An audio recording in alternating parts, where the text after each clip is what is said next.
The story of La Llorona has been told to children for centuries.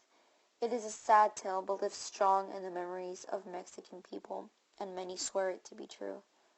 Long ago, when Mexico was beginning to establish and the Spanish had started to immigrate, there lived a beautiful young woman named Maria.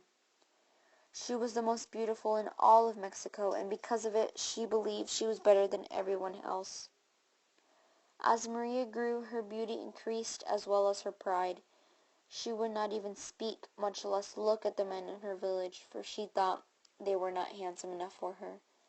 "When I marry," Maria would say, "I will marry the most handsome man in the world." Then, one day, a Spanish man by the name of Santiago came traveling through her village. Maria fell insanely in love with him and decided that he was the one she was to marry. Before long, she had 3 wonderful children with him. Maria thought that she had everything she had ever desired until Santiago started leaving the village and would be gone for months at a time. When he would return home, it was only to visit their children, for he no longer cared for Maria.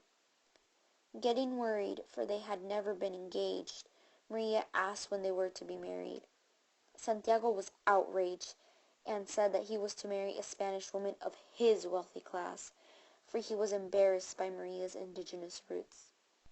When Santiago's wedding day came, Maria dressed as his bride and covered her face with a veil, fooling him. Filled with rage, she walked toward Santiago and stabbed him in the heart. She fled into the woods with her children, hiding from the Spanish. When the children cried and yearned to go see their father, her rage grew even stronger at the fact that her children stole Santiago's love for her.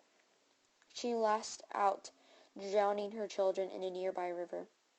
Later that night, she had realized what she had done and hung herself in a nearby tree. Maria never found her children, thus never finding peace. It is said that ever since then, Maria wanders the villages, woods, and alongside the rivers of Mexico, dressed in a white gown, crying out, "My children, mis hijos," but only at night. Many followed her and claimed that at the end of the night she walks into the same river her children died and disappears into the water. Over the years, Maria was given the name La Llorona, or the Weeping Lady. When telling their children this, Mexicans often proclaim that if she sees any children alone at night, she will follow them, thinking they are her own, killing them so they can be reunited in the afterlife. It is also said that if she sees any man alone, she will think it is Santiago trying to get revenge. Thus, overcome with rage, she will follow him only to stab him in the heart. Even though this folk tale is hundreds of years old, it will never fade away from the Mexican culture.